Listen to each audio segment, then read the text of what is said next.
from Friendship Missionary Baptist Church in Charlotte, North Carolina.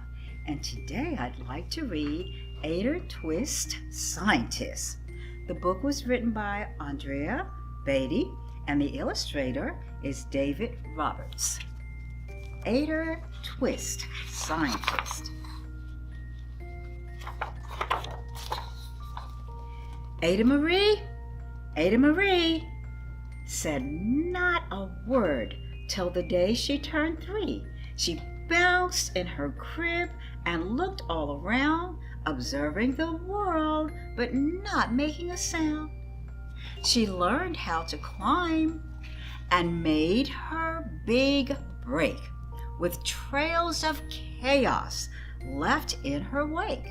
She ran through the day, chasing each sound and sight, and didn't slow down till she croaked at night. Her parents were frazzled, but tried not to freak as Ada grew bigger and still didn't speak.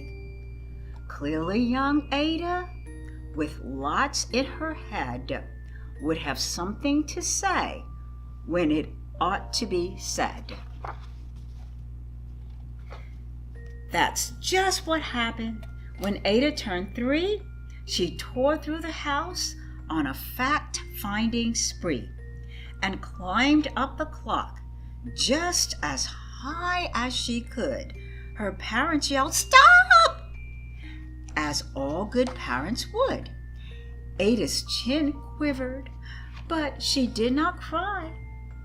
She took a deep breath and she simply said, "Why? Why does it tick? And why does it talk? Why don't we call it a granddaughter clock? Why are there pointy things stuck to rows?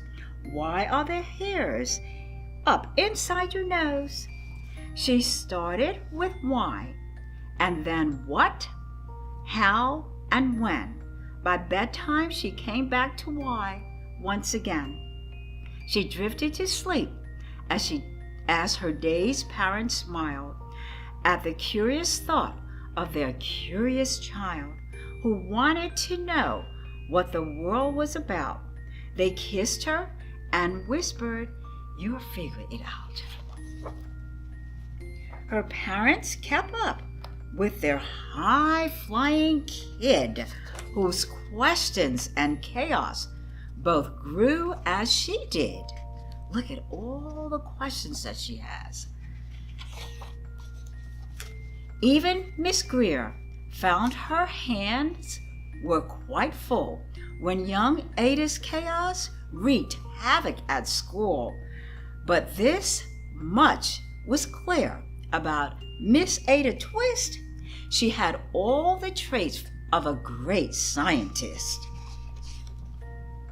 Ada was busy that first day of spring, testing the sounds that mockingbirds sing, when a horrible stench whacked her right in the nose, a pungent aroma that curled up her toes. "Zowie," said Ada, which got her to thinking, what is the source of that terrible stinking?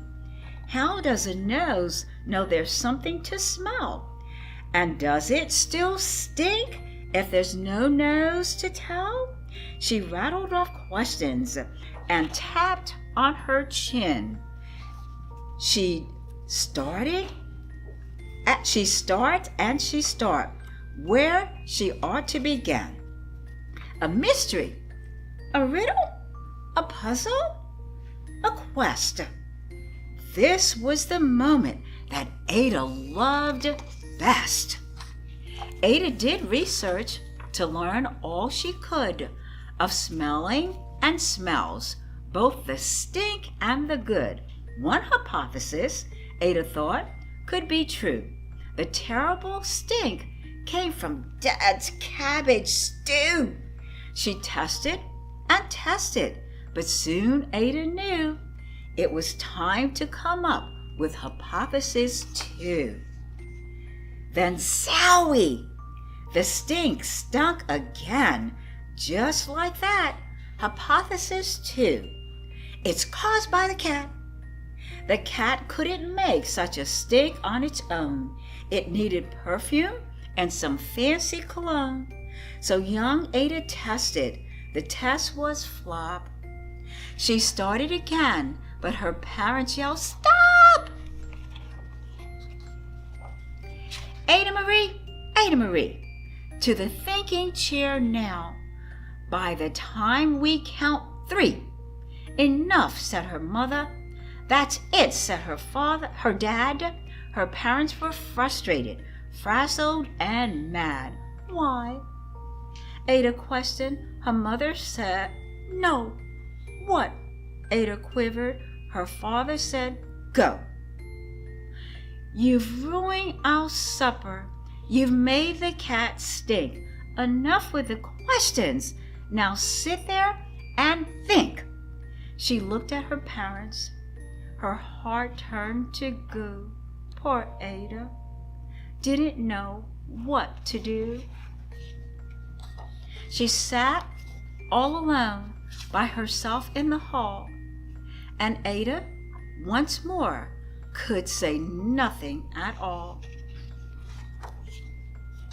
And so Ada sat, and she sat, and she sat, and she thought about science and Stu and the cat, and how her experiment made such a big mess.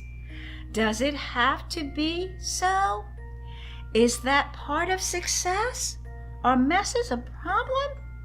And while she was thinking, what was the source of that terrible stinking? Ada Marie did what scientists do. And each of those led to 3 questions more. And some of those questions resulted in 4. As Ada got thinking, she really dug in. She scribbled her questions and tapped on her chin. She started at why, and then what, how, and when. At the end of the hall, she reached why once again. Look at what Ada's doing. Look. Her parents calmed down, and they came back to talk. They looked at the hallway and just had a gawk. No path of bare paint could be seen on the wall. The thinking chair now was the great thinking wall. They watched their young daughter and sighed as they did. What would they do with this curious kid who wanted to know what the world was about? They smiled and they whispered, "We'll figure it out."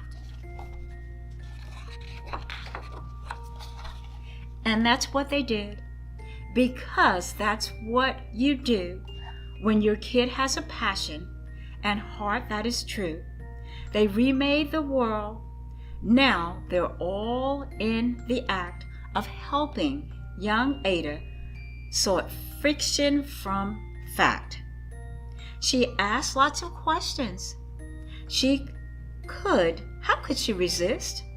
It's all in the heart of a young scientist. And as for the smell, what can Ada Twist do but learn all she can with her friends in grade 2? Will they discover this sting that curls toes? Well, that's the question. And someday, who knows? And that's the story of Ada Twist, Scientist. The end. I'll see you next time.